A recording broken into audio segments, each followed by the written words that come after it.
d'infos, connectez-vous sur Facebook Arc-en-Ciel RTV et Arc-en-Ciel RTV officiel pour ne rien rater. Arc-en-Ciel Télévision, le choix de l'excellence.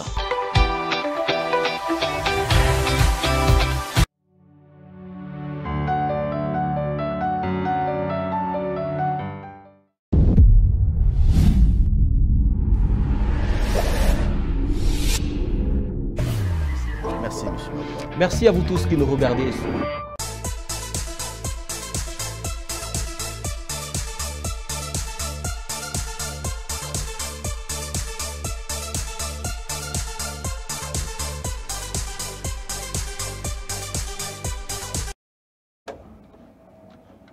C'est un plaisir de vous retrouver sur Arc-en-Ciel Télévision pour parler sport. C'est samedi, madame, monsieur, bonjour et bienvenue.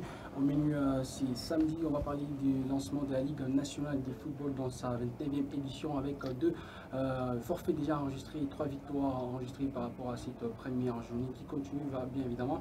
Il sera aussi question d'évoquer la liste des 27 léopards retenus pour la rencontre de la 6e journée entre la RDC et le Soudan pour les éliminatoires de la Coupe d'Afrique des Nations. Et en fin d'émission, on va parler du premier tour préliminaire de la Ligue des champions de la CAF avec l'SV Club qui doit vraiment faire un grand jeu face à l'équipe de Primero de Agosto ce dimanche pour se qualifier au prochain tour. Et pour évoquer ces sujets, Jean Tchouli et Gloire Badibanga sont bien de la partie. Bonjour Jean. Bonjour Merveille, bonjour à tout le monde. Bonjour Gloire. Bonjour Merveille, bonjour à tous ceux qui sont branchés en série pour nous suivre. Alors on va déjà y aller avec notre premier thème derrière cette transition. Le centre et la tête et le but, l'ouverture de score de Philippe Traoré. Un superbe centre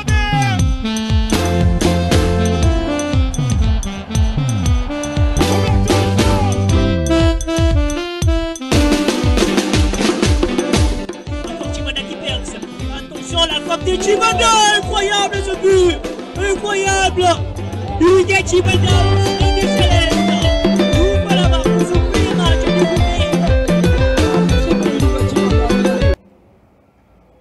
Voilà, la Ligue nationale de football qui a été lancée déjà avec la victoire du tout-puissant Mazembe, une victoire pas facile face à l'équipe de Simba Kamikaze du Colosi. Jean Tchouli, comment déjà vous avez trouvé l'équipe de Mazembe au début de cette Ligue nationale de football face à cette équipe de Simba?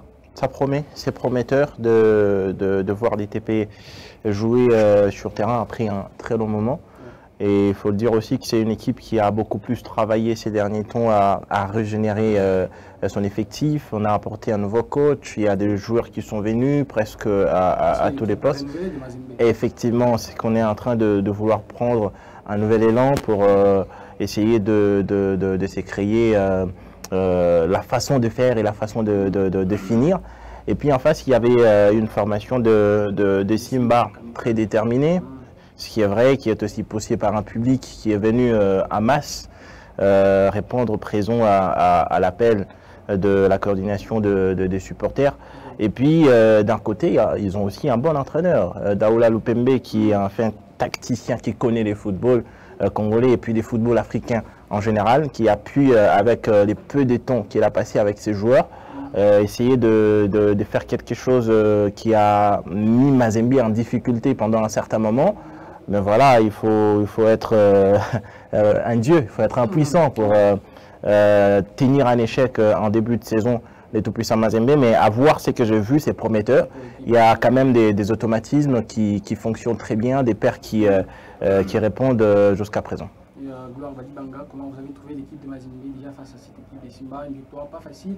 On a vu comment Mazembe a cravaché avant de marquer ses buts-là grâce à Philippe Traoré. Certes, chaque début de saison a toujours été compliqué pour plusieurs. Vous savez, il y a une différence entre un match amical et un match officiel. Mazembe qui jouait en amical face à une équipe de Kamina ou encore de Kalemi, ce n'est pas la même équipe de Mazembe face à Simba. C'est que c'est un début de saison, là il y a déjà une certaine pression sur les joueurs parce que chaque joueur voudrait profiter du temps qu'il a sur le terrain pour essayer de confirmer un tout petit peu. D'autant plus que c'est un nouvel entraîneur qui est arrivé au sein du TP Mazembe. C'est une équipe qui a plusieurs recrues en son sein. Il fallait faire avec et je pense que Mazembe, qui a pris le temps de travailler suffisamment, a bel et bien mérité ce résultat. vous allez vous rendre compte que si je ne m'abuse, Mazembe est la première équipe de notre nation qui a repris les entraînements et puis tous les autres sont venus après. Et je pense que c'est le résultat bien mérité de cette équipe de Mazembe. On a vu la direction de Mazembe sortir en tout cas de l'argent pour recruter des joueurs qui devraient renforcer cette équipe de Mazembe, faire appel à la Mindia et ça prouve à suffisance que Mazembe c'est une équipe qui est en train de revoir ses ambitions à la hausse et le résultat sur terrain, en tout cas 1-0 face à Simba, je pense que c'est une victoire méritée. Mazembe aurait même fait mieux si jamais John Bakata n'avait marqué ce but sur penalty. Certes, Simba, c'est une équipe qui a des joueurs qui ne sont pas moindres, comme j'étais en train de le dire, à l'exception de l'entraîneur Daoula Lupembe, on a des expérimentés comme Padou et Bunga, ainsi que tous les autres qui sont dans cet effectif de Simba. Et c'est une victoire qui a vraiment été méritée par Mazembe.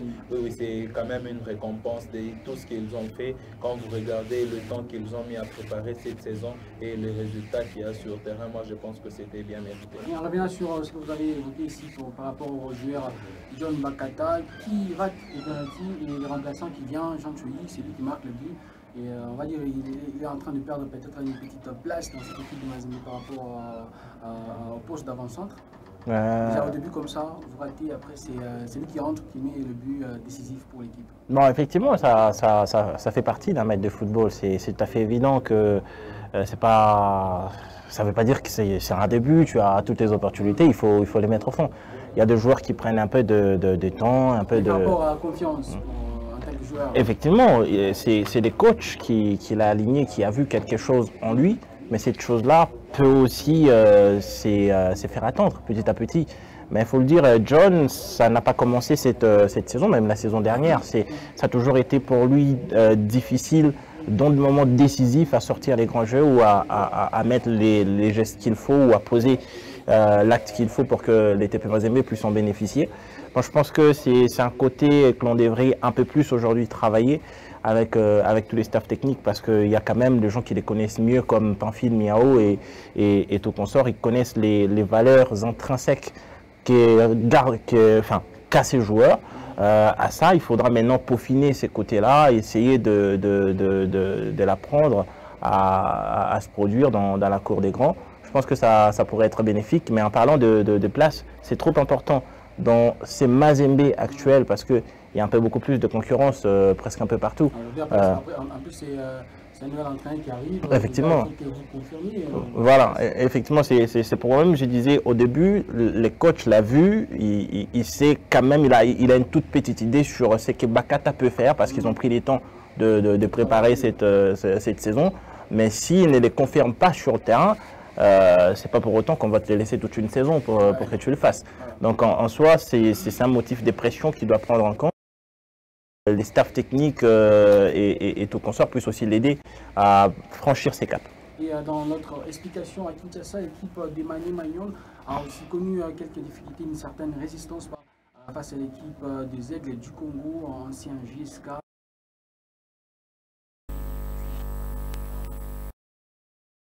Par la note d'un but à 0, encore un geste de classe de Pati Kibanda qui a aidé son équipe à gagner. Manu Magnon qui avait aussi préparé sa saison, on va dire un peu très bien, et qui commence face à cette équipe qui vient en Ligue nationale du football, qui était là en tant que GSK, qui pose un peu de problème à cette équipe de Manu Magnon. Comment vous avez vu cette rencontre-là et on prévoit même la vie de Manu Magnon dans cette élimination du football? Certes, c'est le championnat d'élite que nous avons chez nous en RDC. Toutes les équipes ne sont pas faciles à battre en tout cas. Vous allez vous rendre compte que le Popo la saison passée a eu du mal à se débarrasser de l'US Mpanda par exemple. On a vu Mazembe qui a eu tant de difficultés face à des équipes comme Étoile du Kivu ainsi que toutes les autres. Quand nous sommes dans un championnat qu'on appelle championnat d'élite, moi je pense que les équipes qui sont là sont des équipes capables de battre aussi tout le monde. Et Maniema, si Maniema était en mesure de battre cette équipe des Aigles du Congo, c'est parce que Maniema a déjà, je dirais, cette mayonnaise qui avait déjà commencé à prendre forme depuis la saison passée. C'est juste un élan qui a été arrêté à un certain moment parce que vous allez vous rendre compte que l'entraîneur qui est là ainsi que quelques joueurs. Ce sont eux qui constituaient déjà l'équipe, le noyau de Maniema la saison passée. Mais déjà, quand une équipe change de nom, rassurez-vous que même les joueurs, l'esprit de l'équipe change. L'esprit de l'équipe change. Et dans l'effectif, je pense qu'il y a 80 ou 70% des joueurs qui doivent partir comme ça, et ce sont des nouveaux joueurs qui doivent venir, et c'est ça qui a mis aussi cette équipe des Aigles du Congo en difficulté. Mais moi je pense que Maniema, c'est une équipe qui a des joueurs très expérimentés dans son effectif. Ce n'est pas surprenant qu'on voit Maniema aller gagner à l'extérieur, parce que à l'extérieur, à Kinshasa précisément, parce que même DSMP pouvait être victime de cette équipe de Maniema à Kinshasa, l'équipe de Renaissance ainsi que tous les autres. Certes, ce n'était pas facile, comme je l'ai dit tantôt, les premiers matchs dans un championnat sont toujours difficiles pour toutes les équipes. Il faut peut-être des actions de grande classe. Quand on voit par exemple le match de Mazembe, c'est un centre millimétré qui pouvait arriver jusqu'à Philippe Traoré pour qu'il pousse le ballon au fond de filet. Et même Maniema, il fallait attendre un grand Patrick Chibanda qui pouvait sortir en tout cas le grand jeu pour permettre à son équipe de l'emporter. Sinon, sur le plan collectif, en tout cas, ça a toujours été compliqué pour plusieurs équipes. C'est très différent de ce qu'on voit en amical. C'est un match officiel, tout le monde a besoin de points, tout le monde veut peut-être jouer le maintien dès le début, tout le monde veut jouer peut-être le haut du tableau dès le début. Personne ne veut rester en bas du classement, et puisque c'est le début, en tout cas, il y a des automatismes qui tardent encore à venir, et ça n'a jamais été facile pour toutes les équipes. Certes, Maniema, c'est une équipe qui a des joueurs pétris des talents dans son effectif. Quoi de plus normal qu'on voie ce beau but être là pour délivrer l'équipe de Maniema. La victoire déjà pour bien lancer la saison. Et de l'autre côté, à Kivu, l'équipe de l'Étoile qui vous perdez à la maison face à Céleste, un but à 0. Maintenant, on va entrer déjà dans ces débuts de la Ligue nationale de football. Jean Tchoui est déjà avec des forfaits enregistrés. Comment, après cette tractation entre le ministère des Sports et aussi le comité de normalisation de la Fédération congolaise de football, enfin la Ligue nationale de football est lancée, mais on sent qu'il y a toujours des problèmes.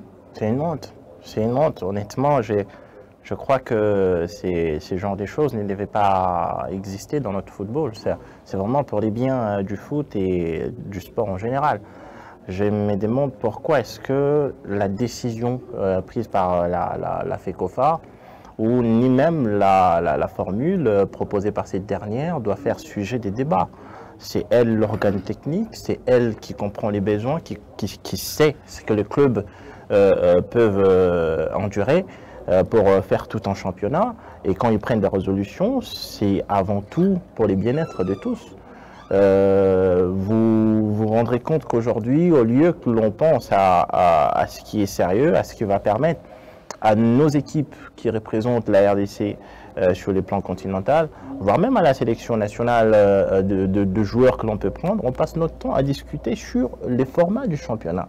Et ça parce qu'il y a certaines personnes qui aimeraient que l'on fasse des cultes des personnalités, que l'on sente que ce sont eux qui ont la décision, que l'on sente que ces pays, il y a des décideurs, même quand ça s'est fait par la FECOFA, il y a quand même quelqu'un qui peut les changer. Mais ça ne nous avance pas, ça nous ramène à la même chose. Et la résultante est comme suit. Vous avez un championnat national, s'il vous plaît, qui se joue à Kouarampova. C'est incroyable. C'est vraiment... Non mais écoutez, c'est vraiment incroyable. Un championnat national, mais dans quelles conditions? Vous êtes sur un terrain d'entraînement, il n'y a pas de vestiaire, il y a un soleil à plomb, et voilà. C'est des conditions inhumaines. Et pour le football, aujourd'hui, dans le XXIe siècle, c'est vraiment une insulte. C'est vraiment une insulte. C'est un championnat national, effectivement, Toro a raison, qui a repris. Nous, ici, dans les Katanga, il y a quand même des terrains pour les accueillir. On a senti de l'engouement et tout consort. On veut vraiment que le foot roule sur nos pelouses. Mais ce qui s'est passé à Kinshasa, franchement, ça doit prendre fin. Ça doit vraiment prendre fin parce que ça n'avantage personne. Au contraire, ça nous désavantage les gens des V-Clubs, surtout qui sont là-bas, qui vont jouer à Kouarampova, et bientôt, dimanche, qui vont jouer au Stade des Martyrs. Je me dis, c'est quoi la danse, au fait? Et Gloire, on va dire, ça va compromettre même la suite peut-être de cette Ligue nationale de football. Déjà, il y a une équipe des Rangers qui s'est déjà désistée par rapport à ces formats, et surtout que l'équipe a un autre match demain à livrer. On va dire que ça sera une autre forme. Sûrement, ça serait un autre fait parce que c'est quelque chose qui a été annoncé depuis bien longtemps par le comité directeur de l'équipe des Rangers. Et aujourd'hui, quand on voit ce qui se passe au sein de la fédération et même au ministère de Sport, moi je pense que ce sont des choses qu'il faudrait décourager, en tout cas avec la dernière énergie du monde. Pourquoi? Parce que nous voulons à ce que le sport puisse aller de l'avant. Hier, j'étais en train de discuter avec quelqu'un et on a réfléchi sur quelque chose. Quand vous voyez... à partir du moment où le WAC ainsi que le Raja de Casablanca ont pu dominer les deux compétitions majeures en club sur le plan africain, l'équipe nationale marocaine a même pris en tout cas une autre image. C'est devenu une équipe marocaine qui est même en mesure aujourd'hui de jouer la demi-finale de la Coupe du Monde. Tout ça, c'est pourquoi? Parce que le ministère des Sports ainsi que la fédération parlent le même langage et ils sont en train de travailler pour le développement du football dans leur pays. Le ministère des Sports doit accompagner, les idées. Et moi, je me dis, la seule entité qui est habilitée à mieux organiser la Ligue nationale de football, c'est la LINAFoot. C'est la LINAFoot en collaboration avec la FECOFA et le ministère des Sports est là justement pour les accompagner. Mais quand la LINAFoot se rend compte qu'en essayant de jouer dans une formule normale, le championnat n'arrive jamais à son terme, bien que c'est le gouvernement qui est en train de financer ce championnat-là. Moi, je pense qu'ils ont peut-être raison de prendre certaines décisions, parce que vous allez vous rendre compte qu'à un moment, quand nous aurons joué les playoffs, ce sont les équipes comme Mazembe, Lupopo, ainsi que les clubs qui vont sûrement passer ce cap-là. Et ces équipes-là, ce sont des équipes qui seront même en mesure de se prendre en charge aujourd'hui pour livrer certains matchs. Et je pense que ça pouvait être avantageux pour notre championnat. C'est que nous voudrions voir, c'est que le championnat puisse commencer et même finir normalement, qu'on sache qui est champion et qui ne l'est pas, qu'on arrête finalement avec ces débats. Le championnat va finir vraiment, parce que déjà, vous parliez du financement, c'est le ministère on m'a dit qu'il finançait. Aujourd'hui, on a vu même dans ces débuts de Ligue nationale du football, l'ancien sponsor n'y est pas. Ça pose problème par rapport en parlant de la fin, je crois qu'on aura une fin. On aura une très bonne fin. On aura une très bonne fin. Ça je le crois. Peut-être une dernière nouvelle. Les dirigeants de la DEFCO ont été reçus par M. Moké Moucheni, vice-premier ministre intérieur et tout consort. Avec Peter Kazadi, ils ont essayé de parler. À ce qui paraît, on les a conscientisés. Maintenant, reste à eux de prendre la décision qu'il faut pour permettre à ce que ces championnats puissent arriver à la fin, même si on sait que ces formats-là, proposés par Econor, ne vont pas plaire à tout le monde. Même moi, je pense que c'est la meilleure des choses que l'on peut avoir pour l'instant. En parlant du sponsoring, jusque-là, la FECOFA avait ouvert la porte à toutes les personnes, toutes les entreprises qui aimeraient venir soutenir notre championnat. On attend voir ce que ça a donné. Parce que même avec celui qui était là, ça n'a jamais été le soutien total. On sait tous comment ça s'est fini. La somme. Ouais, effectivement. Et même cette somme-là, elle est tellement dérisoire. Ce n'est pas vraiment au niveau du coût que vous dépensez pour toute une saison. Et vous vous retrouvez avec 100 000 $, franchement. Même l'équipe qui sort non mais dernière, sérieusement, a dépensé beaucoup. C'est que ça vous prend beaucoup, ça prend beaucoup d'argent pour ne rien gagner du tout. Donc je pense qu'à un certain moment, on devrait aussi revoir les choses de ces côtés-là pour permettre à ce que ceux qui arrivent jusqu'au Graal puissent avoir quand même quelque chose de considérable par rapport aux efforts qu'ils ont fait. Donc la fin sera prometteuse, moi je crois. Okay. Ouais. La fin sera prometteuse pour ce qui est de cette Ligue nationale de football dans sa 29e édition. On va poursuivre avec ce programme. On va vous donner d'abord le rendez-vous déjà pour la continuité de cette première journée de la Ligue nationale de football. L'équipe des Rangers sera en train de matcher ce dimanche déjà. L'équipe des Aigles du Congo va croiser les doigts pour voir cette équipe des Rangers enfin démarrer avec la Ligue nationale de football. Et en deuxième explication, Dauphin Noir matchera l'équipe des Célestes. Ici, on va parler maintenant de l'équipe nationale de la RDC.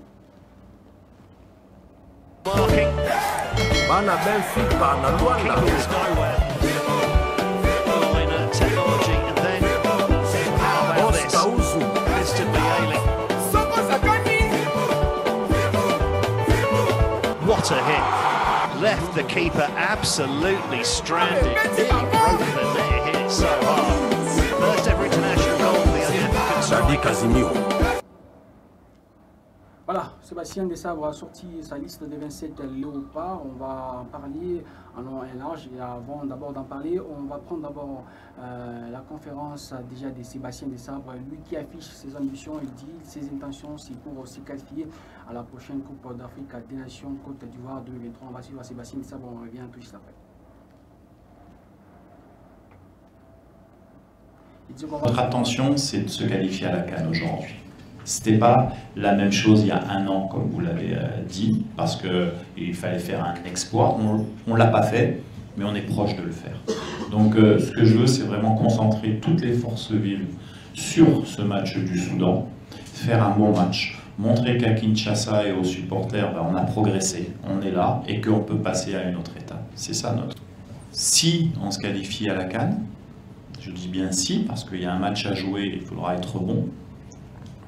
Ça pourra laisser quand même un mois et demi, peut-être 2 mois, de vivre ensemble, de s'entraîner ensemble, de former une équipe ensemble de janvier à février. Et ça, pour un coach, pour les qualifications de la Coupe du Monde, c'est aussi quelque chose de positif. Déjà, on est focus sur le match du Soudan. C'est un match décisif. Ça va être une équipe qui va devoir prendre des risques parce qu'elle peut se qualifier aussi. En nous battant, elle serait qualifiée. Donc, en faisant match nul, elle serait éliminée. Donc, ce sont des éléments tactiques aussi à prendre en compte dans la préparation du match. On sait ce qu'on a à faire. On va bien préparer le plus sérieusement possible. On va parler que de ce match du Soudan. Et puis après, on verra ce qui se passe. Voilà, on parlait maintenant de Sébastien Desabre qui affiche ses ambitions pour cette équipe nationale de la RDC. Jean Tchoyi, Sébastien, il est terminé, ce qui n'était pas vraiment le cas au début pour une qualification éventuelle dans cette CAN 2023. Alors ce que j'aime avec Sébastien Desabre, c'est l'humilité. D'abord, il est très humble. Il sait qu'on a un match contre le Soudan qui est un adversaire à ne pas prendre vraiment avec des négligences. C'est ce qu'il dit dans la conférence de presse. On va préparer ces matchs, ne parler que du Soudan, faire à ce qu'on gagne à la maison. Ça nous permettra non seulement d'avoir la confiance de ces publics quinois qui a fait longtemps qui ne venaient pas au stade. Au-delà de ça, ça va gagner aussi les cœurs, les esprits de tous les Congolais. Et puis, ça va permettre à l'équipe elle-même de se qualifier pour la prochaine Coupe d'Afrique en Côte d'Ivoire. Donc, je pense qu'il sait. Il sait que on peut se qualifier, on va se qualifier, mais il faut les faire par une victoire, rien que la victoire. Ça, c'est un état. Effectivement, ça, c'est un état d'esprit très important qu'il faut prendre dans ce genre de rencontres. On le sait tous, on est dans un groupe qui est loin d'avoir donné son dernier mot.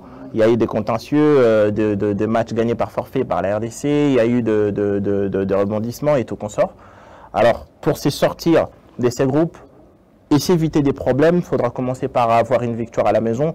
Et ça le fait par battre du Soudan. Et ça, Sébastien Desabre l'a rappelé. Maintenant, en parlant de la liste, je crois que c'est une liste homogène, je pense, un tout petit peu moyenne, je pense aussi. Parce que la précédente, effectivement, la précédente aussi sur les points de performance des joueurs qui sont sur cette dernière. Parce que la plupart des championnats européens ont repris. Nos joueurs se produisent effectivement pour tous ceux qui sont sur cette liste-là. Ils se produisent, mais voilà, ce n'est pas du tout tout le monde qui a quand même des meilleures performances. Jusque-là, il y a quand même des joueurs qu'il faut attendre voir, même si on le dit, la sélection et les clubs, ça s'y diffère.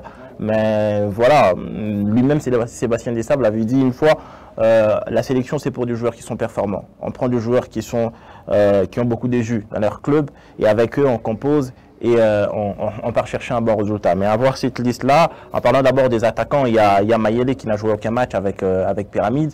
Il y a Bakambu. Mais quand même, il a l'esprit de la sélection. Il a l'esprit de la sélection, oui, effectivement. ça commence avec les matchs face à la Mauritanie. On sait tous, c'est vrai, il a fait un début quand même ronronnant et tout comme ça. Mais c'est pas pour autant que voilà, ça s'assoit complètement. Okay. Il y a Bakambu avec Galatasaray, effectivement, il enchaîne. Effectivement, il enchaîne des matchs, mais du point de vue performance, c'est trop nul. Et puis, il y a un peu plus de... Il y a quand même des promesses sur cette liste, à l'instar de Jackson Muleka. Oui, effectivement, qui en français donné. Je l'ai dit ici récemment. Okay. Ce que j'ai compris avec Sébastien Desabre, c'est que c'est quelqu'un qui veut avoir un certain noyau. Et à ce noyau-là, il est en train d'ajouter quelques éléments. C'est comme ça qu'on est en train de revoir des joueurs, bien que n'étant pas performants, mais qui sont quand même là. Certes, ça ne sera pas forcément pour jouer, mais je pense que ce sont des joueurs qui ont l'esprit de cette équipe. Ce sont les joueurs qui connaissent la vie de cette équipe nationale et qui peuvent toutefois apporter, en tout cas, un plus. Ne fût-ce que par leur simple présence dans cet effectif. Vous savez, même quand l'entraîneur appelle un joueur, il sait qui va jouer et qui ne va pas jouer. En tout cas, ça, c'est quelque chose que les entraîneurs ont. Aujourd'hui, nous sommes sans ignorer que quand la RDC voudra jouer, c'est Chancel Mbemba qui sera sur terrain, c'est Lionel Mpassi qui va occuper les perches. Si jamais il y a d'autres à qui on veut donner, on veut donner quand même le goût de la sélection, qu'ils viennent quand même voir comment ça se... Oui. C'est Piquet et Mpanzu qu'on donne le goût de la sélection.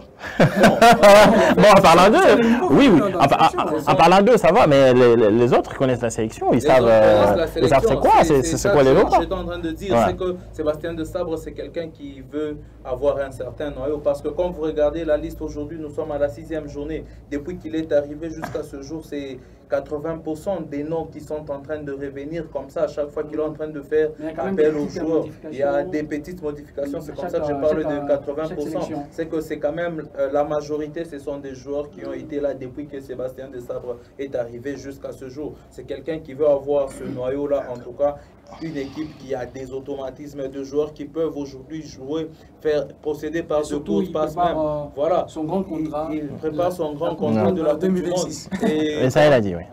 Quand vous regardez l'équipe nationale de la RDC, avant Sébastien Desabre, c'était une équipe qui ne donnait même pas envie de voir jouer, parce que c'est une équipe qui n'était même pas en mesure de posséder le ballon, ne fût-ce que pendant une minute. Mais aujourd'hui, c'est une équipe de la RDC qui sait se créer autant d'occasions dans un match de football. En dehors de cette force collective qui est en train de naître au sein de cette équipe nationale, il y a des Théo Bongonda, les Gaël Kakuta, en tout cas, qui ont des individualités énormes. Et ce sont des joueurs qui font beaucoup de bien à cette équipe nationale de la RDC. Et moi, je pense qu'aujourd'hui, quand Sébastien Desabre est en train de faire appel à tous ces joueurs, le fait seulement de faire venir même Charles Piquet et Pellim Panzo, je pense qu'il voudrait même avoir une certaine idée de ce qu'il va amener au mois de janvier, parce que après cette trêve, la prochaine fois qu'il va faire appel aux joueurs, je pense bien que ça sera déjà pour la Coupe d'Afrique des Nations, à moins que je ne me trompe. Dans la conférence, il a dit qu'il prévoit peut-être un stage pour préparer, pour qu'il y ait donc l'osmose dans son effectif. Voilà, et ce stage-là, ça sera sûrement pour préparer la Coupe d'Afrique des Nations. Certes, il ne va pas nous faire ce qu'on a vu par le passé avec Hector Cooper, qui pouvait faire appel à une vingtaine de joueurs, voilà, et puis après pour n'en sélectionner qu'un seul. Mais moi, je pense qu'aujourd'hui, si Sébastien Desabre voudrait faire ce stage-là, ça sera pour permettre à ces joueurs, en tout cas, de bien asseoir encore les fondamentaux qu'ils ont commencé à nous montrer depuis un bon temps. Et aujourd'hui, ces ambitions qui sont de jouer la CAN, je le trouve aussi humble, comme Jean était en train de le dire, parce que même quand il arrive, il ne nous promet pas de jouer la CAN. Il nous disait, voilà, c'est un bonus de parcours. C'est un bonus de parcours, bien évidemment, parce que jusqu'à ce que Sébastien Desabre est arrivé, en tout cas, la RDC n'était même presque plus dans la course, bien qu'il y avait encore beaucoup de matchs à jouer, mais déjà avoir perdu un match face au Gabon, chez nous à domicile, et un autre match face au Soudan, avoir 0 point, en tout cas dans cette phase de poule, en tout cas, ce n'était pas facile pour nous. Mais quand Sébastien Desabre est arrivé, il a quand même essayé de redonner l'image de la RDC. C'est l'espoir à l'équipe nationale. Voilà, l'espoir à l'équipe nationale de la RDC. Il y a une absence qui est presque récurrente avec la sélection de la RDC ici, celle de Marcel Tisserand, on va dire qu'il est totalement zappé par la sélection. Bon, c'est pas totalement zappé. À cette question, Sébastien... Il y a presque 3 sélections et il n'est pas là. À cette question, je disais, Sébastien Desabre a répondu avec une réponse très claire.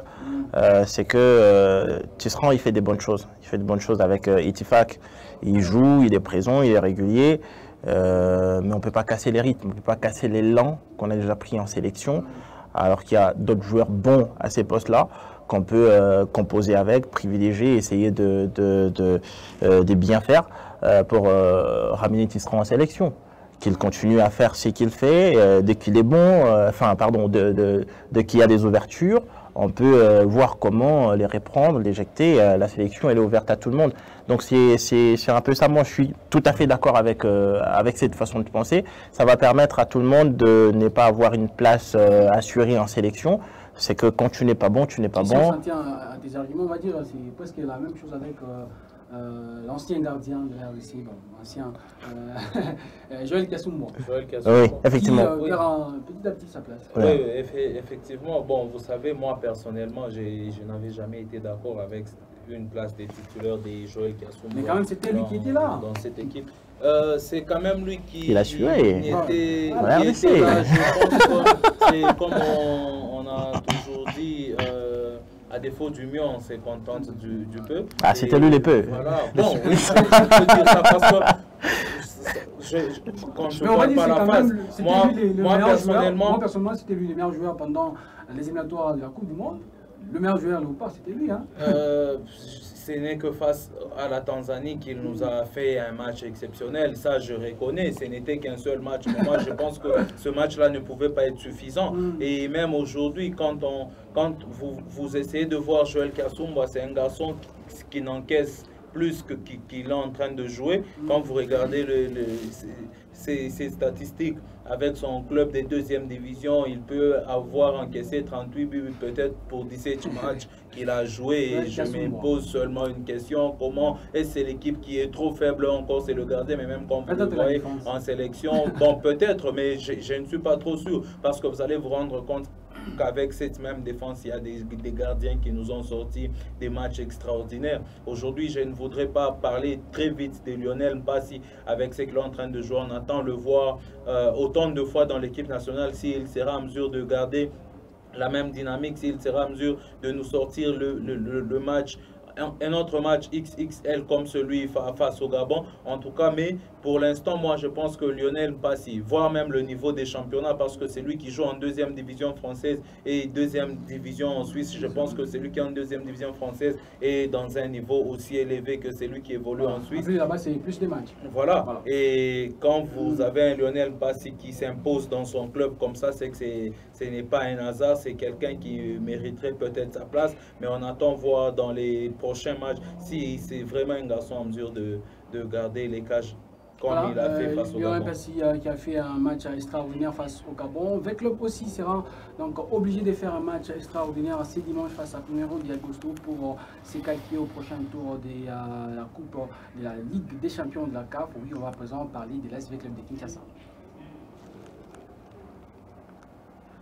Voilà, je disais, on va parler à présent de l'ASV Club de Kinshasa qui doit sortir un grand match face à l'équipe des Primero d'Agosto pour prétendre se qualifier au prochain tour de la Ligue des Champions, au prochain tour des préliminaires de la Ligue des Champions de la CAF.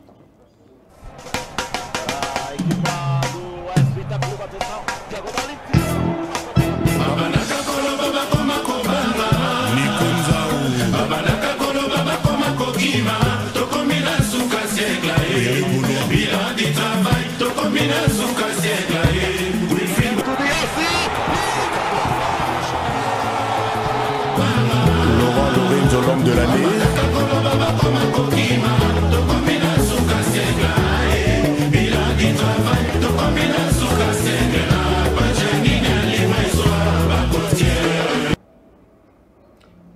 Jean, le club doit sortir le grand jeu face à Primero d'Agosto pour prétendre une qualification au prochain tour des préliminaires de la Ligue des Champions de la CAF. En tout cas, il faut le faire. Il faut le faire. Avoir les matchs en Angola, il a manqué des peu au Veclubien pour faire du bien assez mince, public congolais qui a fait des déplacements pour aller soutenir la formation de la RDC. Je crois que là, ça sera à domicile, on est au Stade des Martyrs, il y aura sûrement un public et ils le font déjà bien, ça fonctionne à fond. Les coachs, là, il a pris tout son temps de rester silencieux, de travailler avec son effectif, les joueurs que lui-même a préférés parce que là, il a vraiment pris tout son temps pour préparer son armure. Donc je crois qu'à Kinshasa, c'est vrai que ça ne sera pas une messe facile. On connaît un peu comment ça joue les Angolais. Ils ont une idée. Il y a des Congolais. Il y a des Congolais, ouais, effectivement, qui connaissent ces clubs-là à fond, qui peuvent être aussi utiles à leur formation actuelle qui est Primeiro de Agosto. Mais qu'à cela n'y tienne, c'est à Kinshasa.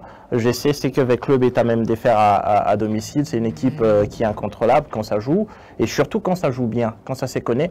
Je crois que ça promet de faire quelque chose de grand. Mais écoutez, ils doivent tout faire sauf un match nul et une défaite. Et surtout une victoire tout à fait. Plus de 2 buts. Ouais. Voilà, et ça ne sera pas facile pour V-Club, surtout que la règle du but à l'extérieur continue encore à exister en Afrique, malheureusement pour V-Club, parce que vous savez,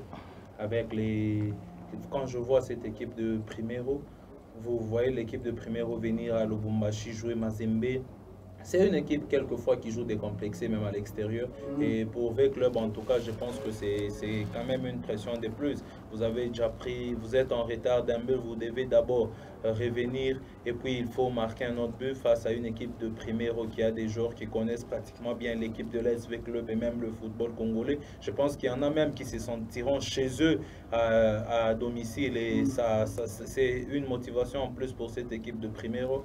Mais V-Club reste quand même une grande équipe, bien que je n'aime pas depuis un certain temps la politique qu'il y a dans cette équipe des V-Club. C'est que c'est un club, mais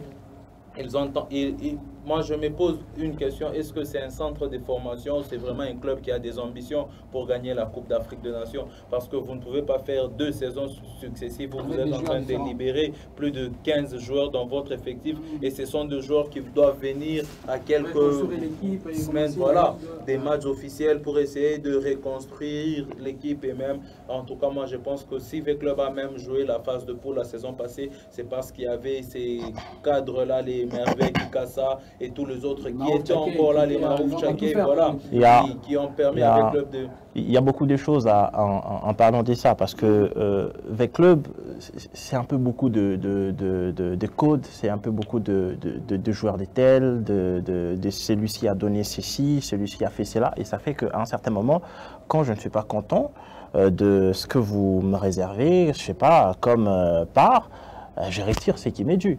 Je pense que c'est la plus grosse difficulté qu'a connue Bestine Kazadi à ces niveaux.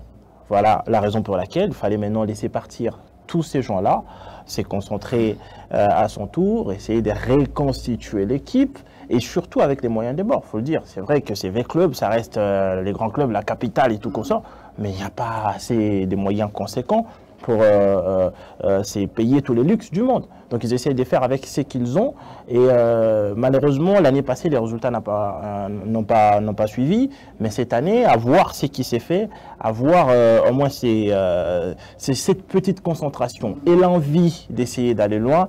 Je crois que ça peut donner quelque chose de bien. Et l'envie d'aller loin de l'équipe de V-Club qui a été un peu contrariée pendant la semaine avec le refus du ministère des Sports d'aller s'est préparé au stade des Martyrs pour ces matchs-là. V-Club qui s'est on va dire préparé, c'est quoi, je crois hier dans ces stades-là pour ces matchs.